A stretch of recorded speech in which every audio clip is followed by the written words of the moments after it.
Hello and welcome to another episode of the Complete Agent podcast, where each week we get together to talk all things estate agency. My name is David Warburton. Today I'm joined only by Ian Storey because James Kendall seemingly has caught the killer virus that is going around and he is stuck in his pit, not able to get to the podcast this morning. So get well soon, JK. I'm sure we're not going to take the mick out of you on this podcast today, like you have for me and Ian Storey over the last couple of weeks. So get well soon, mate. Get well soon, JK. I think we all know this is probably going to be the best episode so far. It's funny because when one of us isn't here, it's always the best podcast, isn't it? That anyone's ever heard and ever recorded. But yeah, you're probably right. You're probably right because it's just northern. It's northern. But have you listened back to the podcast from last week, Ian? Of course, always. Yeah, good. And obviously there was a few dedications to you there with you were on the podcast. I don't know whether that was you or JK in his impressions. I thought it was the worst podcast so far last week. But you know, onwards and upwards. Upwards. Absolutely. Right, mate, you have been away. So let me first of all ask you about your holiday, because you do get on a few holidays. You've done very well for yourself. You've got yourself into a nice position where you can do that. Mm-hmm. Take a few holidays and recharge the batteries every quarter or so. Yeah. You were in Norway skiing. Yeah, that's right. Yeah, so we skiing for February half term. Didn't go last year because we were doing our house project, so we didn't have the cash. But we went to Norway again, having gone 2 years previously, and it's lovely, mate. Yeah, if you're into your skiing, Norway's amazing. You've basically always got snow. It's clean, high standard of living. Norway, it's lovely, really, really nice. So it was good. The kids really excelled as well. Really got into it. Freddie is an absolute lunatic. He just points down the hill and goes. Yeah. Martha's a bit more gentle. Alex got into it more than she ever has as well. So it was lovely. We won't talk about leaving our passports in the hotel on the way back to the airport. Having to get a taxi to bring them and making the flight by 10 minutes on Sunday morning. Wow. We'll gloss over that. But ultimately, it was superb, mate. I've only done it once, you know. I've only been skiing properly once in Finland, which is my wife is half Finnish.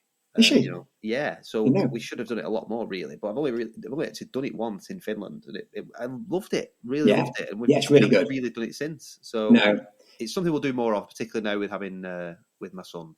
Yeah, it's great. Yeah, you know, we all love sun holidays, but those winter holidays are fantastic. It's just when you go to the Alps.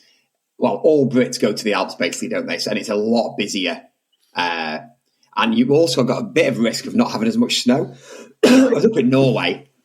There's no problems like that. So that was superb. Yeah, really, really good. But yeah, you're right. You've got to have holidays booked in. Work hard, play hard. And then this week, I reckon this week has been the best week of my career. Wow. For listings. And it's only Thursday morning. Say that again. That is a big shout. Well, I was just going through what I've listed. And what we've put on is one at 2.35, one at 1.5, one at 1 at 9.75, one at 6.75, and one at $1 million in 3 days. Nice. All on the right fees. And the guy who was selling the 2.35 one is building an 8,000 square feet as well on the outskirts of Chester that he wants me to go and look at. And then Phil's also put a couple on. One in particular, a really nice, iconic one in a local village, little cut-through village, which would be a really good board. And then we've sold one that has been a nightmare to sell at 1.65. We've sold it for 1.68. Nice. It's been an absolute nightmare because of the barn conversion development behind that they don't own. It's been really, and it's on a road. Really, really hard to sell. She was about to rent it out because she's moved back abroad. And we sold it this week, totally out of the blue from a guy that viewed it in January. And I love that. I just said to the guys in the office the other day when the offer came in, you can't, you know, it's always been the same, hasn't it? You just cannot predict what's going to happen, what's going to fall through, what's going to go ahead. You just got to keep following the process and it'll all come good in the end. Yeah. So it's been a really, really good week. We lost a member of the team 2 weeks ago, but the other guys have really pulled together and we found ways to sort of be more productive and it's working well. So it's good, mate. You know, I think the market's in great shape, which we'll come on to. But how about you? How's your week been? And I know you've been getting over that virus, haven't you? Killer bug, yeah. We talked about that a lot on last week's podcast. Yeah. And there's been an outpouring of love. So many messages received. Thanks, everyone. There's been no messages. No, good. There's been none whatsoever. Get on with it. Yeah, exactly. Yeah, really good. Do you know what? It's probably our busiest month, I would say, for the last maybe year. Amazing. I'd say. What are you laughing at? Why are you No, laughing? I just like you. I'm smiling at your face. Yeah, it's probably been our best. I would say best month sales wise. Absolutely fantastic, and loads of offers coming through. Listings like this week, we've got one at 1.2 million, one at 1 million. One of my favourite houses that I've ever done that's coming to the market at 1.75 million. So we did that the other day. That's an absolute beauty. So listing valuations have been lighter this month, but I kind of expected it with the half term. So we'd be like, I think we're 20% down on valuations this month, but expected it. So it's not a major problem, and we've been super busy. But yeah, offers coming in. I've got offers as well as the sales that we've agreed. We've had offers this week on two, like one at 950, one at 900, one at 800. And then I was just telling you before we came on, I won't go into too much detail on it, but I've got some really solid interest in a house at 2.5 million, which would be really nice if I can get over the line. So all good, mate. I have to say, all good. And obviously we're going into the spring months soon, and it can't come quick enough. I hate the winter months.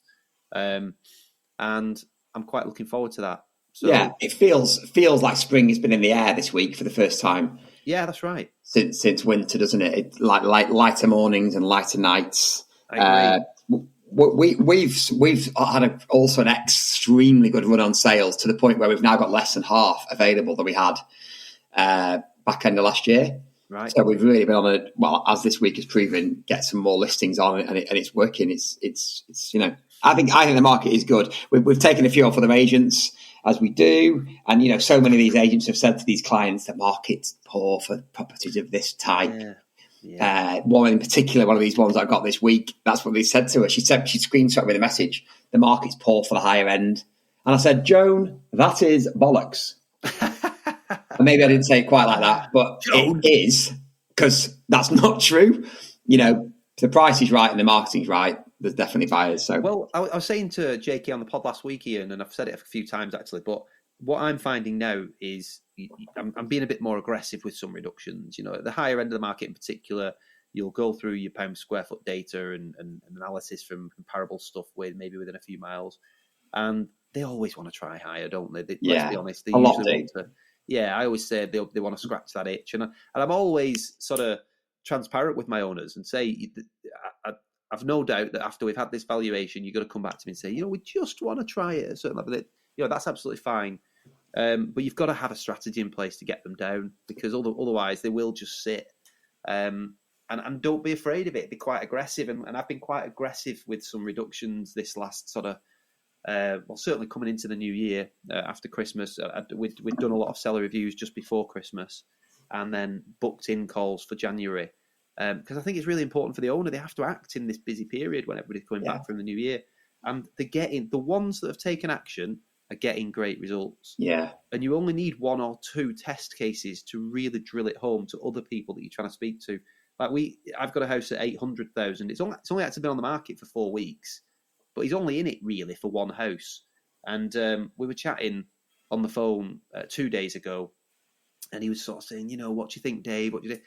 And I was saying, look, Steve, I wouldn't be reducing your property after 4 weeks, ever. I'd never be suggesting that. But you've got your motive is clear. You want to get this property. So we need to give you a decision to make. At the moment, you've not got a decision to make because you're getting sporadic viewings that have not really gone anywhere. Let's be aggressive with your price. Let's try and get you to the point where somebody is making you an offer, because I'm sure your mindset will change. We've always said, I don't think a vendor knows what they'll take until they actually get an offer and it's real. And again, I'm quite transparent about that. I always say it to my clients. Said it to him, and he said, just let me have a quick think and chat with the family. He came back, what about 775, Dave? And I went, no, Steve, listen to me. It's got to be offers over 750, mate. Yeah. Said, and if it's worth 775, you'll get it, blah, blah, blah. Anyway, he came back to me and said, oh, just do it. So we've done it, and straight away 3 viewings, like in 24 hours. So you've got to be aggressive with these sales, because they're worth what they're worth at the end of the day, particularly if you're doing proper marketing and you've got somebody who can then negotiate for you. I had a great chat with a client yesterday, one of these ones that's coming on at 1.5, farmhouse with a barn next to it that's not been developed, and a cottage in the garden at the back. like 3 or 4 acres, desirable spot between Tarpley and Chester. It's lovely. And she's had 5 agents, but I've had a brilliant relationship with her. Her husband passed away a year ago, sadly, and all her kids have been involved. So I had kids onto the WhatsApp group. I've been speaking to them all. I went for a coffee and cake yesterday again in her living room. So nice. I was thinking, oh my God, I fucking love my job. What's the cake this time, Barbara? Oh, bacon walnut today. And I was like, get in. So my point was, I had a really good conversation with them on price, because we were one of the higher ones they'd had. But I do think it'll get the right money with the right marketing. But I did say to her, look, Barbara, if it doesn't go, then it will be the price with Stories. It won't be anything else. There's nothing else it can be. If you want with anyone else, it could be marketing or exposure. But with us, it will only be the price. So as long as we can nail the marketing, so we're going to go back in 2 stages. We're going to go do the internals. Then we're going to go back in about a month, 6 weeks when like the wisteria's out and there's flowers on the rhododendrons and stuff, and get it looking as good as possible.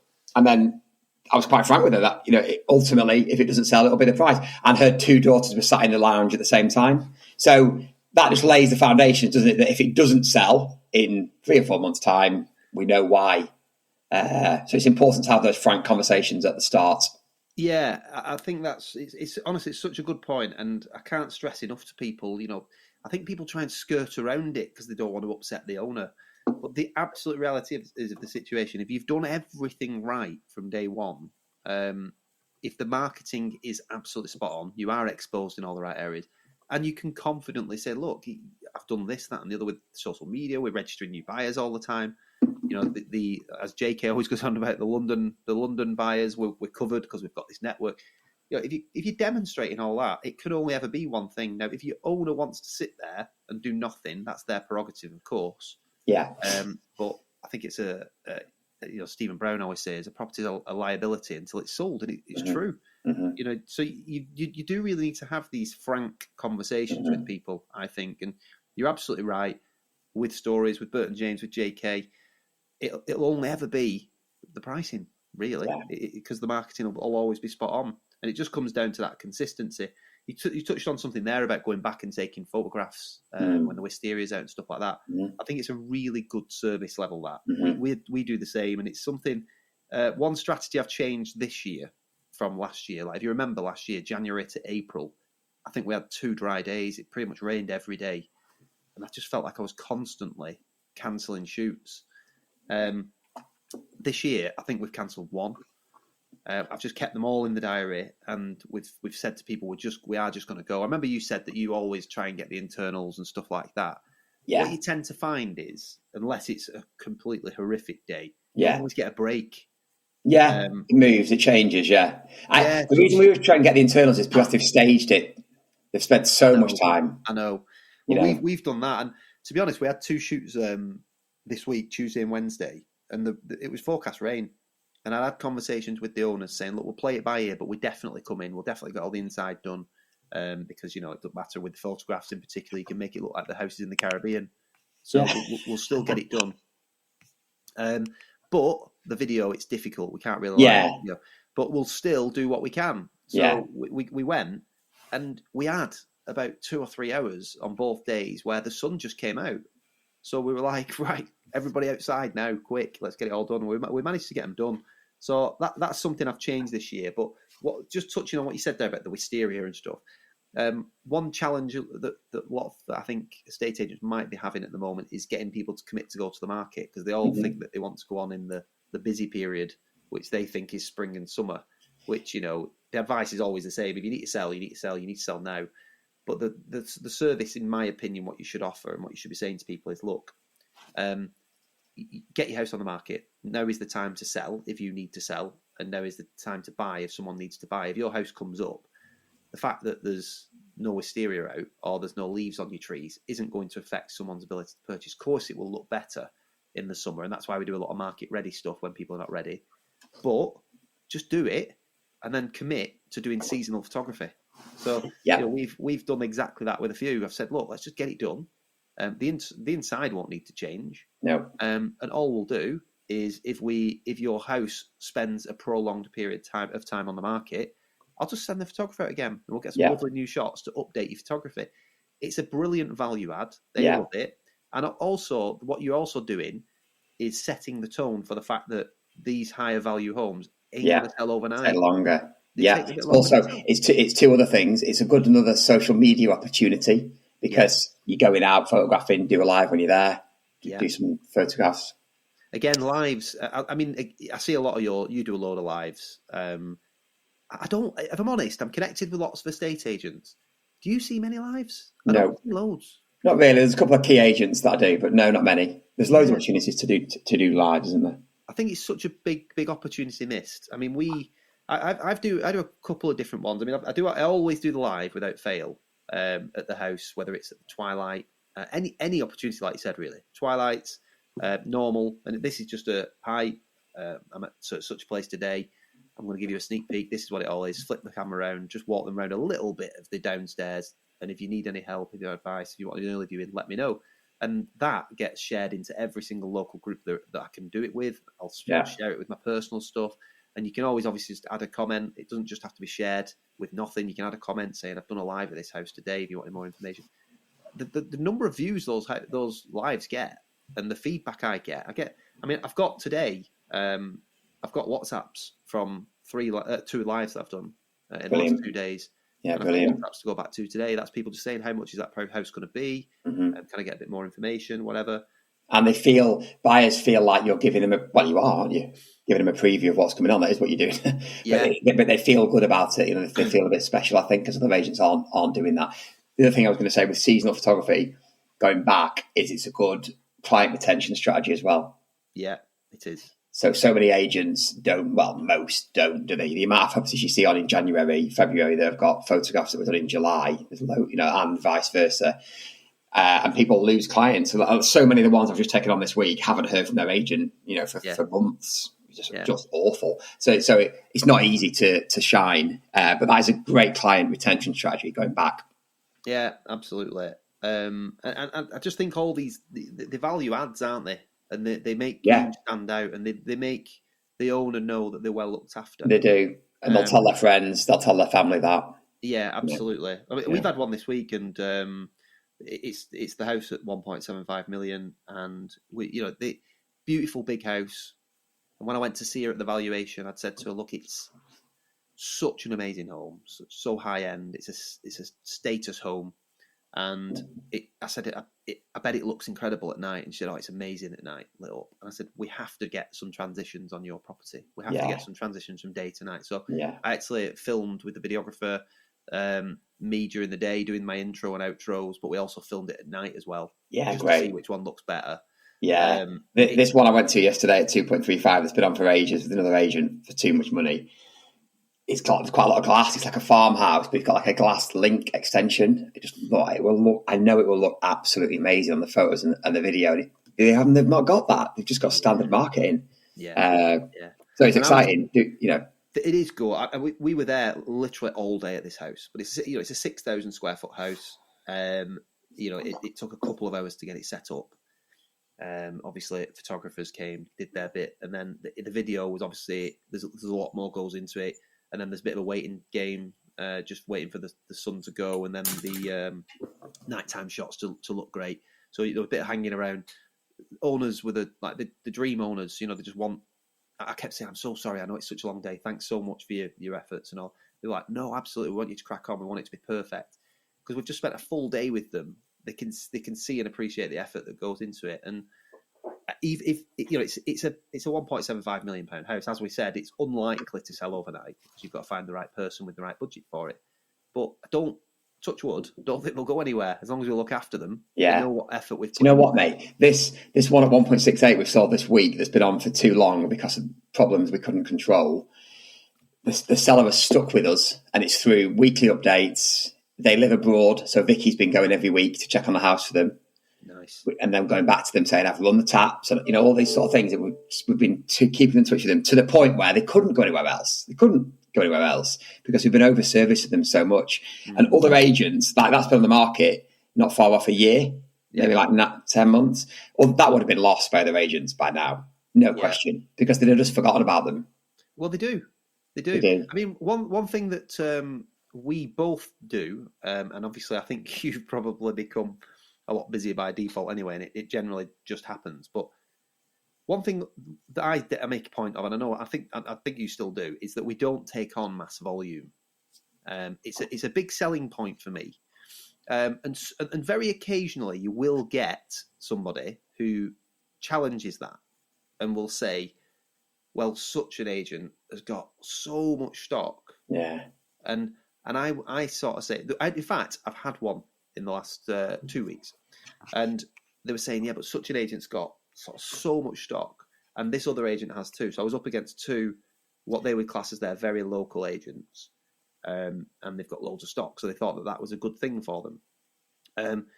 And when I looked at their stock levels, both agents had sold around 35% of what they've got, which to me is quite low. And loads of it had stuck. Loads of it had been reduced, and loads had been on for a while. So I pointed that out to them, and I'd said the issue you've got with that high volume agent a lot of the time, and this is not for everybody. So if anybody is listening who's got a really good multi-branch business who manages the stock well, this is not aimed at you, but a lot of estate agents just don't manage the stock. They do sit and they wait for calls to come in. Yeah. And a lot of the time, it's not through not wanting to manage the stock. It's because they can't. No. They can't service it. And in fairness, they'll probably be selling a good chunk and having that cash flow turnover. But a lot of people will get left and just not get communicated with. And I think particularly at the mid to higher end of the market, where it does take a bit longer sometimes to sell higher value homes, there is an extra layer that you need. You really do. And I think there's a lot to be said for going with a lower volume agent, personally. Yeah, of course. Massive. There's no question. It's just about how you communicate that to the sellers, isn't it? Yes. And why that's important to them. One thing I've started doing as well, just talking about sort of different, not so much lead generation tactics, but I suppose it is by default. But I know you do similar stuff. But when we're at the house, we always do a live. Yes. And those are great, and we share them into the groups. We also get the reels. I know that you or Phil usually are on the reel, pointing people around. JK does a really good version of that as well, where he narrates over the top of it. I think they're really cool. So we do something similar, but with music as well. So that's a really good one for certain social media channels like TikTok and Instagram Reels and stuff like that, because they get quite a lot of reach. But I've also just started doing some really raw footage, and it'll just be in a similar style to a live, but it's not a live. And I'll just film myself talking on camera, saying, "Hi, I'm outside such a property. This is where it is. I love it. There's no sort of stopping and starting because I've said the wrong thing or anything. I'll just apologise and carry on. It's very raw. And then so let me just turn the camera around. But I'll make sure each clip is less than 60 seconds because it's really good for the stories. Because a story will record for 60 seconds. So I'll just record 4 or 5 different sections of the house. So I'll have myself outside the front maybe. And then I'll just say, so come on, let's go and have a quick look at the kitchen. And the next story will be the kitchen for 30 or 40 seconds. And I'll walk through and maybe do the lounge. So I've been adding those organically to the stories. And they're getting lots of views, likes, people commenting on those. But what I've also been doing is just in CapCut, quickly stitching those together as well. And basically literally writing on the post some raw footage taken at such a place today, coming on the market soon, blah, blah, blah, and sharing it into loads of groups. And once again, they're getting a lot of activity as well. So that's just another new thing that I've done recently, just to try and get a bit more exposure on the properties and get our brand out there. And it seems to have been working very, very well. Yeah, we've ramped up doing reels on Insta and Facebook, but on Instagram we get amazing. I mean, one home that we've just sold recently for 1.575 had 200,000 views of our reel on Insta, and that was so powerful. And I've used that loads now. I start screenshotting the back end of Meta and taking it out to clients to show how many detailed views we get. Love that. On reels. Elaborate on that a bit. Everyone is on Rightmove, aren't they? Everyone takes a Rightmove best price guide. Most people do professional in inverted comma photographs. Some more are doing twilights now. Not many do video. I want to try and show examples to clients that I think other agents won't be. And that's our reels, which we do on every single shoot. So Vicky or Holly, we've just bought a gimbal as well to try and make them look even better. Yeah. And Holly then puts those out on Insta, just organically. We don't put any money behind it. And this one that we've sold recently, in fact, 1.575, got 200,000 views of it on Insta organically. And then the others all get like multiple thousands, some's in the tens of thousands. And so we're going to the back end of Meta, or Holly does really, and we screen grab all the data that it shows how many views you've been getting, detailed views, click-throughs. And I just print that out, take it with me. I also take a list of people who purchase properties from the Southeast to show the power of the complete agent network as well. That goes down well. Yeah. So just about doing things, trying to keep making sure that we're doing things differently. But it is all about consistency on those shoots. You can make so much out of a shoot day, and most agents don't go to the property. They just send the photographer. But of course it takes time, and you need to have a good team, and you need to have consistency, and you need all these things. But if you can make that happen, it's massively beneficial, and it looks so good to the client. Oh, I think as well, once they get the stuff through. I mean, how many times has a client said to you, I don't think I want to move? Yeah. Because the house looks so incredible, and the effort that's gone into it. Yeah, once they see the marketing, and also once they've experienced the shoot day, they get it. They do get it. They start to get it then. Yeah, it's. I have to say, sometimes you in the house when you sort of when you're pitching to your client, and you're talking about your fee, and obviously, as you know, we're more expensive than most, but you're trying to explain the value. And you kind of saying to your client, you don't get it until you experience it. You will not understand what goes on in the day. No, which is slightly frustrating, isn't it? Really, because you want to show people what you do before they sign up, if you could. Yeah, which is why we've done this staging video day. Yeah, to showcase that. But it's You're right. Until they experience it, they don't know. And as soon as they experience it, they love it, and they tell all their friends, and they're happy to pay. Yeah, and it's that feeling that they get, though, as well, isn't it? It's not just the seeing it. It's that, wow, I'm being so well looked after here, and I can't believe how much they're actually doing and the effort that they're putting into selling my house. We got a really lovely comment, actually. It was such a long day, and she'd kicked the family out. And I was sort of saying, so sorry, I know it takes a long time, but I bet the family want to come back to it. No, honestly, I'm loving every second of this. And then yesterday, the day after the shoot, she texted the group to the team just saying, thank you so much for yesterday. I cannot believe how much effort goes into it. It was amazing. And it had been on the market with another agent previously. And she said that the previous agent here, bear in mind, it's a 6,000 square foot house. And she said the other agent was probably here just over an hour. I don't know how you can do that on a house like that. So no, you can't, not properly. Yeah, so I think but the point is, it's not sort of saying how great we are. It's just that it's like you say, that consistency level. I think it's so important. You've just got to do the same thing on every house, don't you? It's as simple as that, and also adapt. So again, talking about the reels and understanding what sort of impact that's having, not just for you as a business, but for your client, and showing them what they are getting. And just trying different things, and obviously social media is such a massive part of what we all do, and brings in a lot of leads. But also, like I say, it keeps your homeowners' properties in the public eye consistently. It does, and it's just about being consistent permanently, as we always say. So one thing I just wanted to mention as well, which is a conversation that I had with someone yesterday, the lad I used to go to school with. And he moved to London sort of 20 years ago, became an investment banker, and, well, I assume made a ton of money, and then stopped being an investment banker. And he's now trying to get into developing an AI business with someone who will be writing the code, and he will be financing it. And he was looking at which industries might benefit from it. And estate agency was one of the industries that he looked at. So he asked me for a telephone call. And basically, the telephone call was along the lines of, what do you not enjoy doing? Right. Where are the bottlenecks in the business? What sort of processes do you? And ultimately, we're salespeople, aren't we? Mm.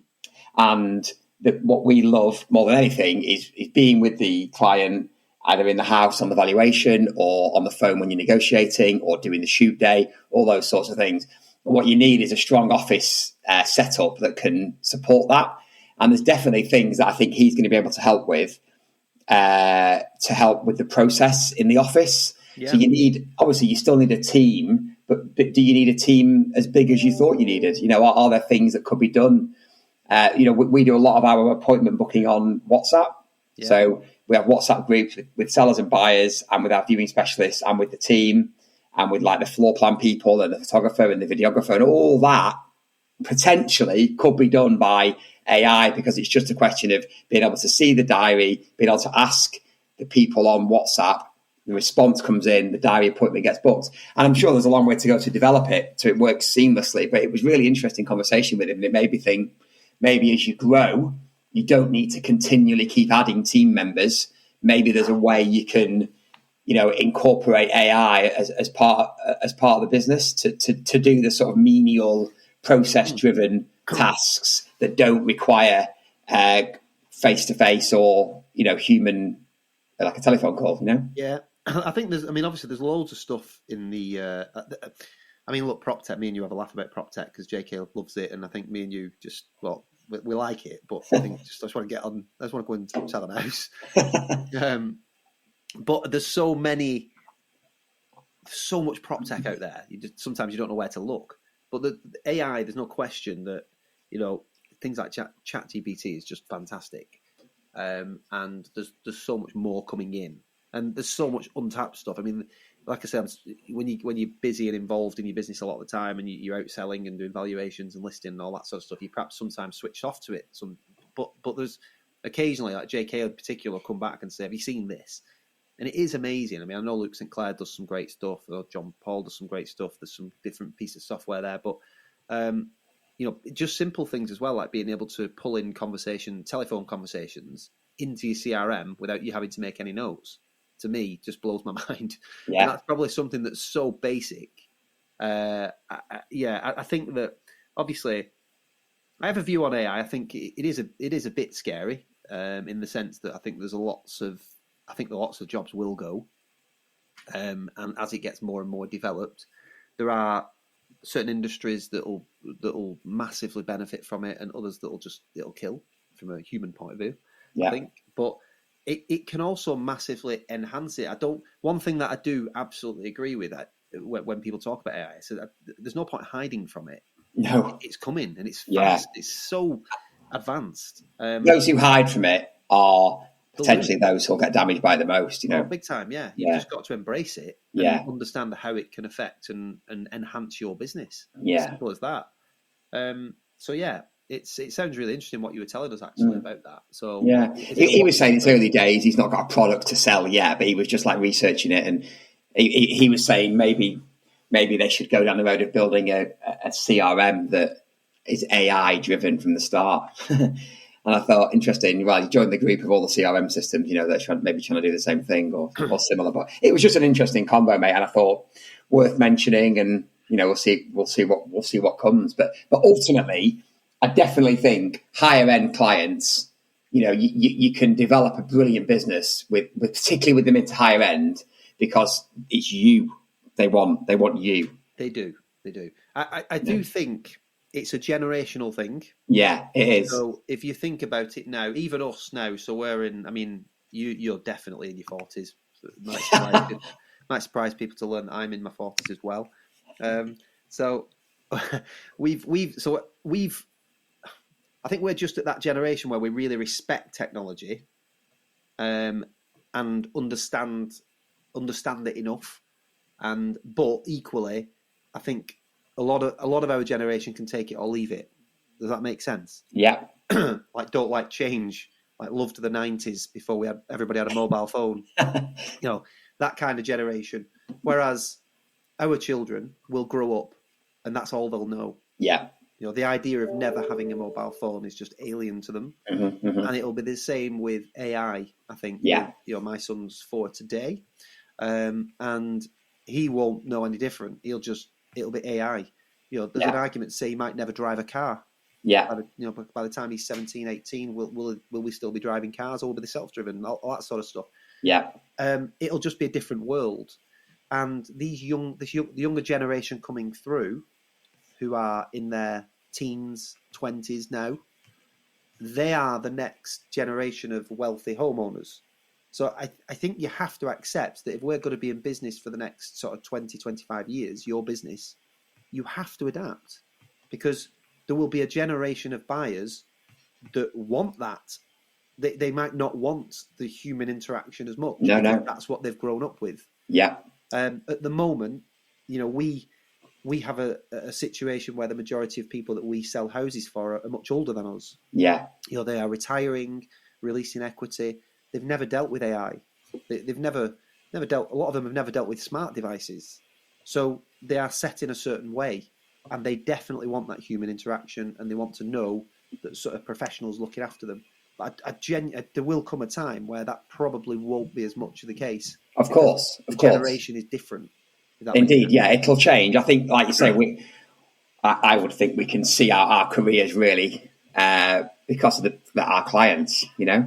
But it'll change. It'll definitely change, won't it? Yeah, absolutely. So, what do you see the spring market being like then, Dave? Interest rate cut, mortgage rates down. Yeah, to be honest, I'm so happy that we had an interest rate cut, because it generally injects energy into the market. I think if there's the media control the market, certainly the confidence in the market, and you'll get uneducated opinions occasionally, particularly on social media, with people just saying market's terrible, that's not selling, the interest rates are going to go through the roof, or inflation's really high, etc., etc., etc.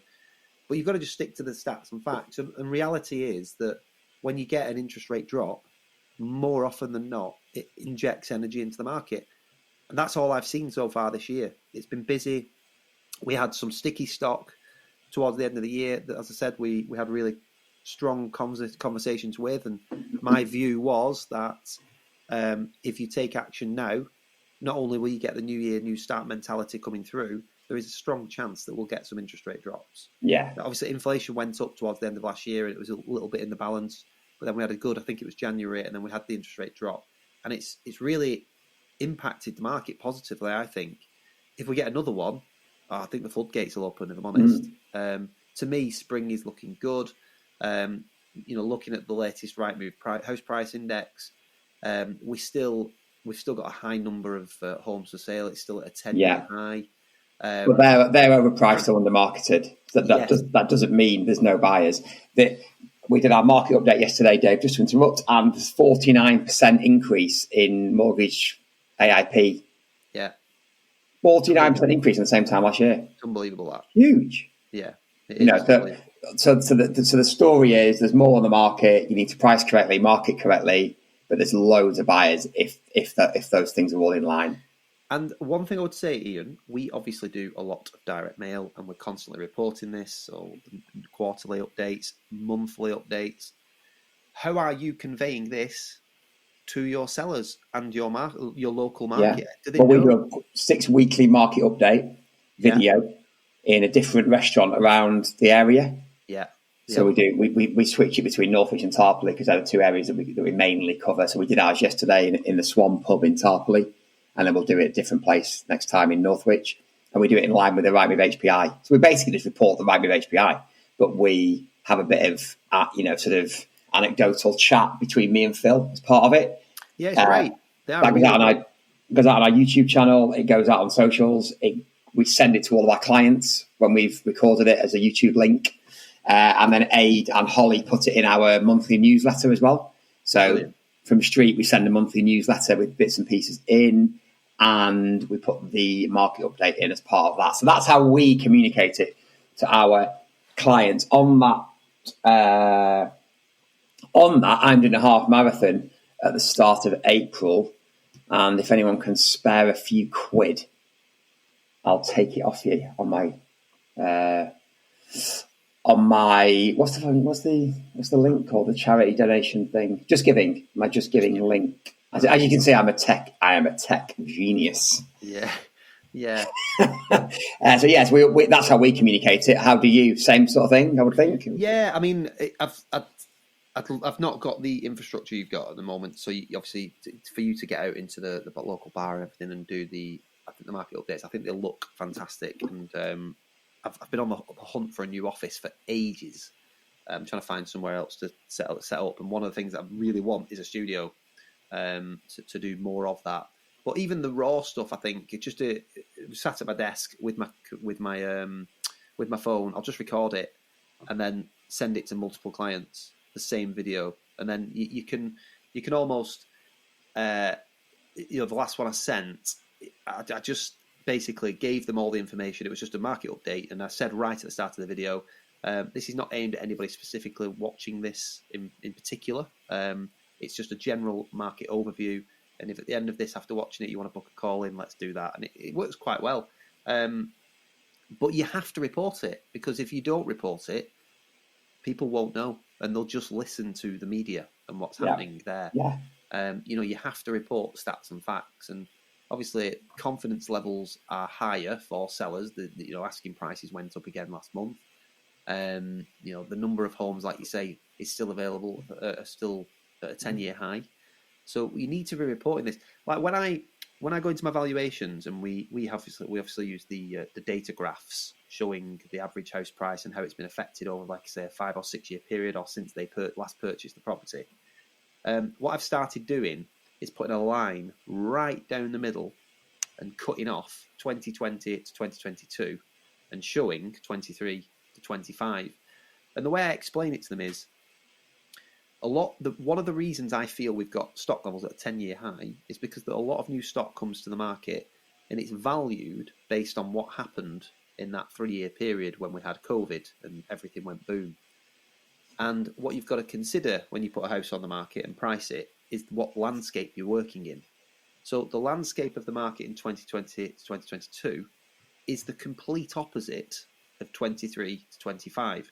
And the reason it's the complete opposite is because in 2020 to 2022, we had 0.1% base rate of interest. We had little or no stamp duty to pay. There were an abundance of buyers, and there were hardly any houses for sale. So there was a supply and demand issue. It was pushing prices up. It is literally, everything I've just mentioned there is the complete opposite. So we've got higher interest rates. There's fewer buyers in the market. Stock levels are at a 10-year high, and the power is probably more with the buyer because of the stock levels. They've got more. Yeah. So you can't simply say, well, that house there sold in 2022 for £500,000. Prices have gone up 10%, so it must be worth 550. You've got to look at the market that you're in. And the reality is, we have got higher stock levels, but if you are priced correctly, there is plenty of evidence out there to show that you can sell very, very well for a really good premium and at the right price. And the other thing that I think, Ian, to get across to people at the moment, and I have this conversation a lot, is the marketing price and the valuation are two completely different things.